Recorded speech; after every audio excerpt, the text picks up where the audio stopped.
As a Christian, I consider Jesus a prophet, but he's a prophet of the one God. There's not several. So as a Christian, I worship Allah. In the Quran, they ask Allah, through Muhammad, how they should pray.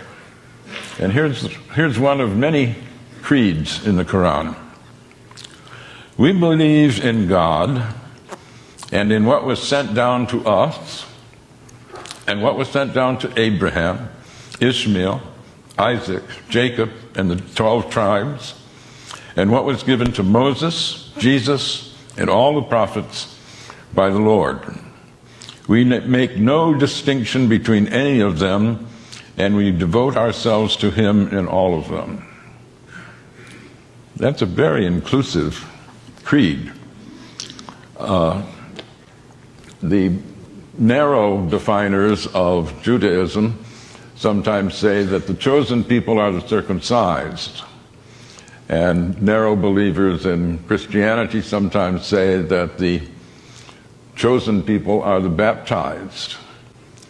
But the Quran says God's chosen people are all the monotheists from the beginning of the creation. And when we think of the succession of prophets, they're given great praise. Muhammad praises Moses.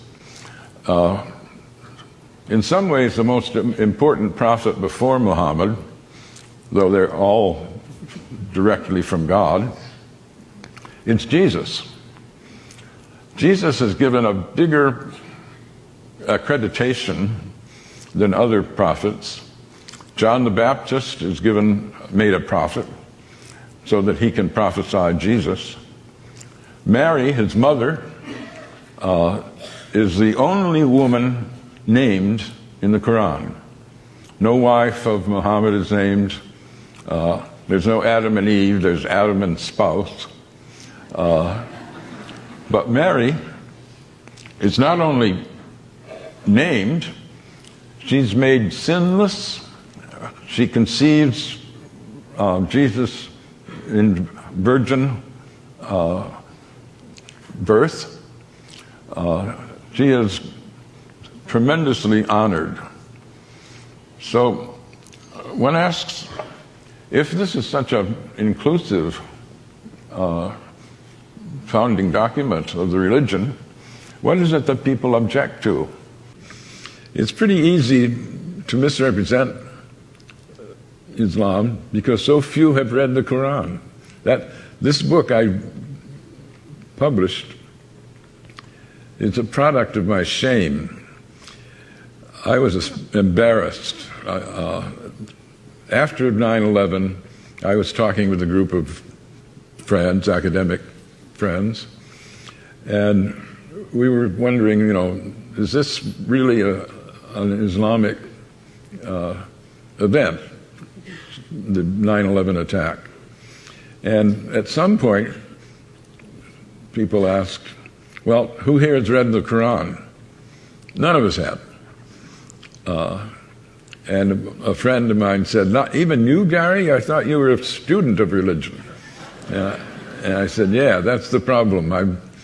I'm totally ashamed.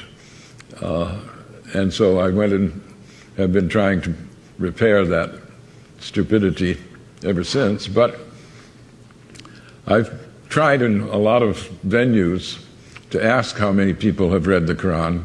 Dare I do it now? How many have read the Quran?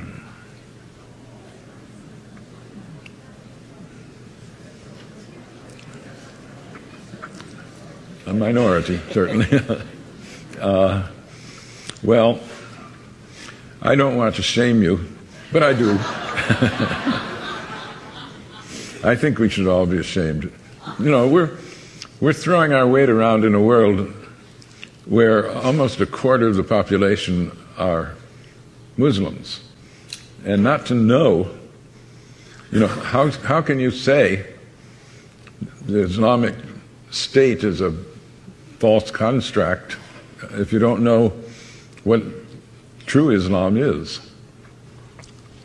One can only hope that more people will use freedom to do things like read the Quran rather than hate the Muslims.